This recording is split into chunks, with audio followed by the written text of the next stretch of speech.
Okay, wonderful. So we can see. Okay, that looks, everyone see that? Yes.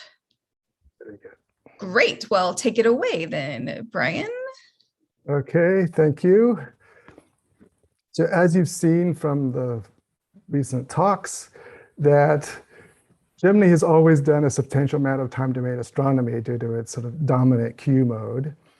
And as you see in this plot here over historical use of Gemini, about 20-25% of the time charged in band 1 goes to TOOs.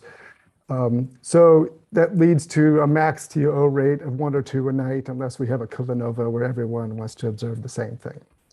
Unfortunately, the process is rather manual and not as efficient or capable as it could be. And in this new era of time domain surveys like ZTF and Rubin LSST, multi-message astronomy, we must be prepared for a higher rate of TOOs and just do the ones that we get more efficiently and more capably. So improvements are currently underway to attain our strategic goal of being the premier TO follow-up facility while continuing to protect and enhance the non-TO research that all of us do. So to put this in context, I'd like to show another version of the time domain follow-up system. So as Monica showed, we have facilities doing surveys or doing alerts like LIGO. The alerts are collected in the brokers, such as Antares, which do the cataloging and the classification. And then the science team sit here in the middle using these TOMs to collect the filtered alerts that they are interested in from the brokers, and then submit observations to the facilities on which they have time. And that takes us to the AEON network. And so I'll be focusing mostly on the right part of this diagram here. Now, an important part of the facilities is the instrumentation that you'll be able to use. Monica went over a little bit of this, but I'd like to emphasize that almost most of the facility instruments that we have can be used for TO follow-up, but it's the workhorse optical and infrared instruments that will be the most useful, the most used, because they're on the telescope most of the time. Again, we can mount 3 instruments at a time, but we usually have like 2 on most of the time and then switch one other port. So we've had a lot of good talks at this meeting about the future instrumentation. So this slide tries to give one option for an instrument suite in the mid-2020s. So in Gemini North, we've got GMOS North and GNIRS would probably be the most commonly used instruments. In the South, we have GMOS South, Flamingos 2, and as we heard yesterday, Scorpio, which is under construction and is designed specifically with this wide wavelength coverage to be a TO follow-up machine. Just one thing to mention is that you can do TOs with the AO systems, but you need to submit your trigger a few days in advance so that we can go through the laser clearinghouse process. Now on to a little bit more about what these TOMs are, target observation managers. It's basically a web interface on top of a database, which allows you to pull in targets from these brokers or upload them from a catalog, do your prioritization or analysis, and then submit observations to the facilities on which you have time. And then download the data. It can help you process the data and figure out what to do next. So these traditionally have been used by a lot of different time domain projects, supernovae, exoplanets, microlensing, but they're also useful for non-TDA projects. Anything where you have a lot of targets or you have a large team and you need to manage access, these are also useful for that.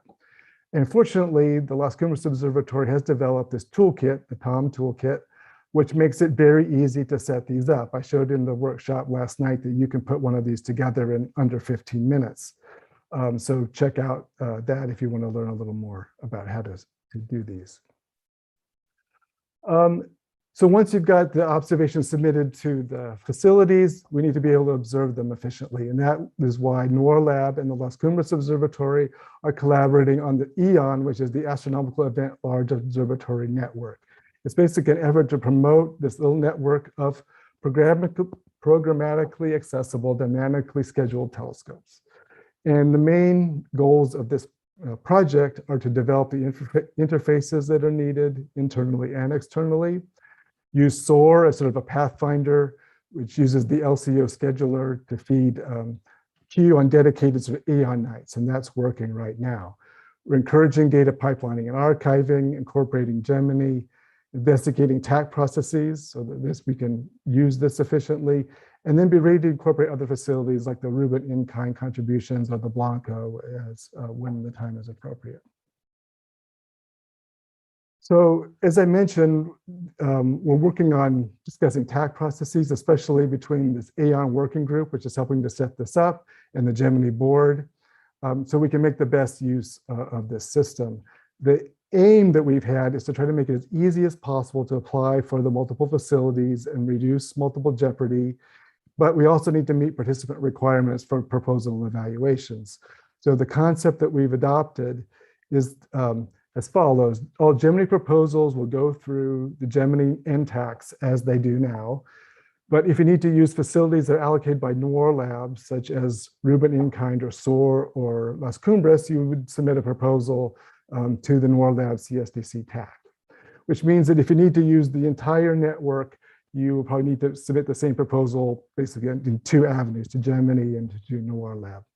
And so we're now working on implementation details and software requirements so this can be done relatively straightforwardly, and then we can keep track of the different pieces as they work through the system. And we hope to have this working for the 22B call for proposals, which is next March. So Gemini currently works within AEON via a plugin for the TOM toolkit and some existing APIs we have. As you can see here, little screenshot, the TOM plugin provides an interface for requesting Gemini observations manually. It also allows us to do automatic triggering based on all the features in the TOM, and you can see an example of that coming up. And this all is done via one API we have for our observing database, which allows these programmatic submissions, which works fine, but is rather limited in capability, and we'd like to improve that into the future. You can get more information about this, the documentation, and some example scripts here at this GitHub repo. Our archive also has APIs which allow the programmatic downloading of raw data, and you can get more information about that there at these links. So I'd like to show a little movie about how all of this is working at the moment. So here I've imported a ZTF target into the TOM, and I'm checking the visibility. And it looks like I can observe it. So I'm going to submit a Gemini observation. I select my TOO template. I'm going to give it a group title. I'm going to want the slit at the parallactic angle. So I need to enter a date and time where it's likely to be observed. Brightness, air mass constraint. I'm going to add a little note. And now it's going off and searching for guide stars, submitting the request, and there's the result in the TOM database. If I go over here to my OT, there, the observation has appeared with all the information. There's the guide star and the slit at the parallactic angle. But the real advantage of this is to be able to do things automatically. So I've set up an alert broker query, which I run it. Anything that matches the criteria programmed in, it will automatically submit the TOO request. So there it's gotten 2. I submitted a rapid TOO to Gemini South, which is there.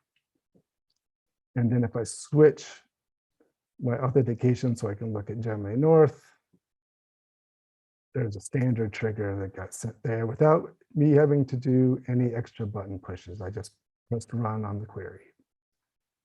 And then back here in the TOM, you've got the information in the database about the observations you can use to track their progress.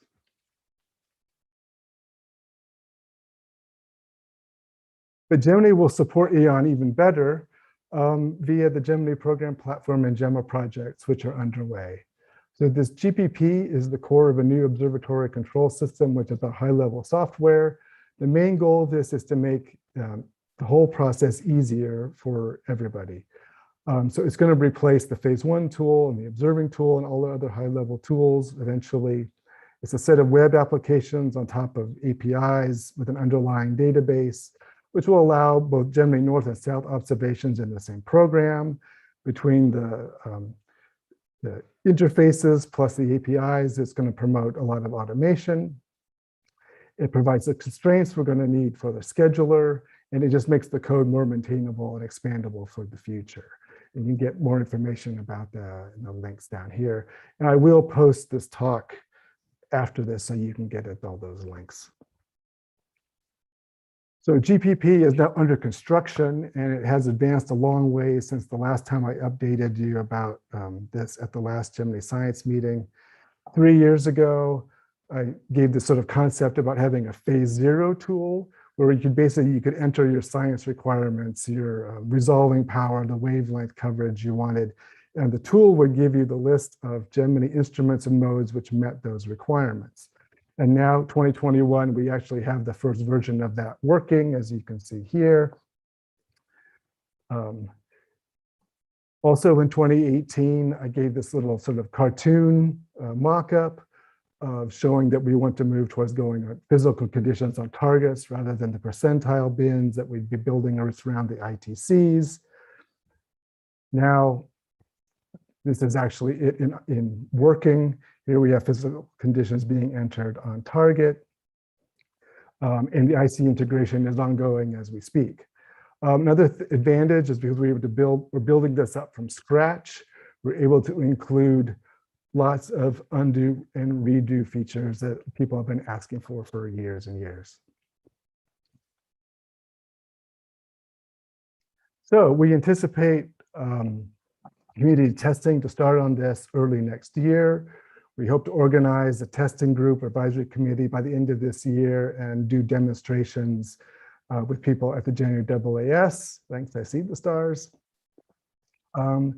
And early testing is going to include, just using the system, filling in questionnaires, and we're going to do quantitative use testing to see it's actually faster than the current system. So let us know if you're interested in participating. And in late 2022, we plan to start early science in a phase we call XT. XT1 will use about 10 hours per telescope for GMOS imaging and long slit observations with this system to allow us to test the scheduler and using both telescopes sort of as a unit. As we implement more instruments and modes, we'll be doing XT2, what we'd like to do is convert existing programs into the new system, and we may give people a little bonus as a motivation to do this. And we expect full operations in around 2024. And finally, we're implementing real-time scheduling and data reduction as part of the Gemma project. The scheduler is now in prototyping and design stage.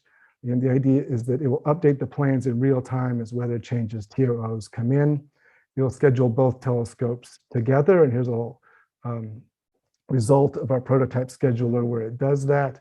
And it provides much more capable APIs, especially for all this automation and TOO observing.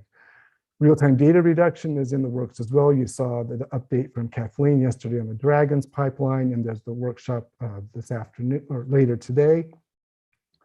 This is to do initially GMOS imaging and long slit. The quick look reduction for quality assessment is in use now, and science quality is coming for next year, along with the needed archive updates.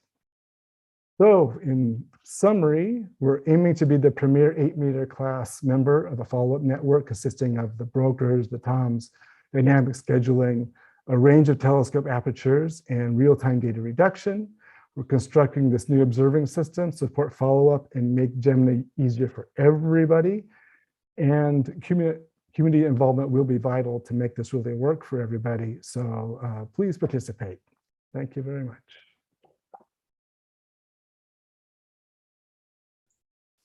Awesome. Thank you so much for that. Let's see. We don't have a question. We have a comment from Wesley that if you have identical observations and more than a couple of targets set up the way that you showed in the video, it's very easy to do. So someone is already giving you kudos for this. So that's always good to hear. Let's see. Thanks. So Meg wants to know that that Rubin operations are expected to start in April or June of 2024. Right. Is GPP kind of planned to start around the same time? That's the goal, right? We're really also, we're limited by, or the deadline is that we need to be operational or operational enough to commission Scorpio. We will not be commissioning Scorpio with the current OT.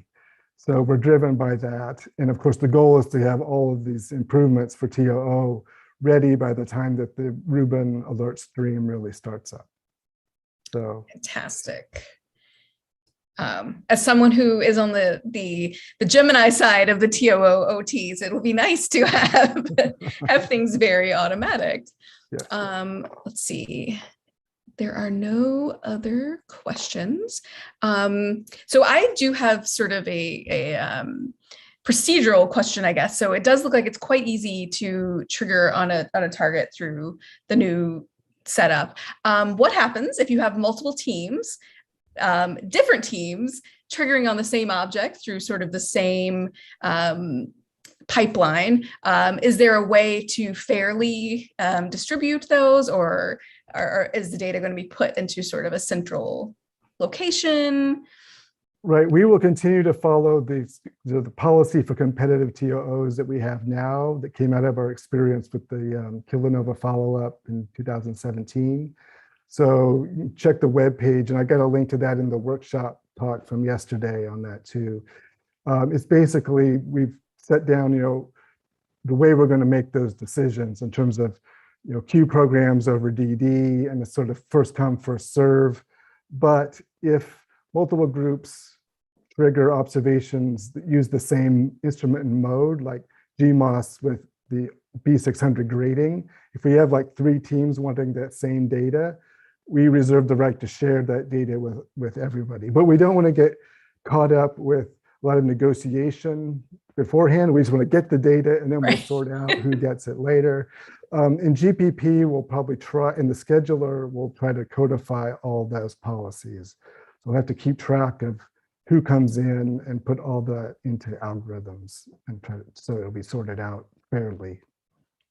Okay, wonderful. Great. And we have a question from Joel that is, will the Tom generated observations receive the traditional phase 2 checks? Which seems like a good question. At the moment, they do, because we have these template observations that you use to do the trigger, and those are all checked at phase 2. With GPP, the idea is that you could still use a template observation if you wanted to, if it's something special. But the idea is that you'll be able to create observations automatically with our new, it's like using best practices, the best sequences. You give us, I need this wavelength range, this resolution, and we'll just fill out the observation for you. It'll be all, using, again, best practices. It'll be executable. You won't need to have a person check it if you use the automation. And so you can just create observations from scratch and send them in without needing to be checked. That sounds great. Awesome. Well, we are at the end of our time. There are a couple more questions there that after this, you may want to have a look at, Bryan, and see if you can answer them. But now we will move over to our last talk of the day.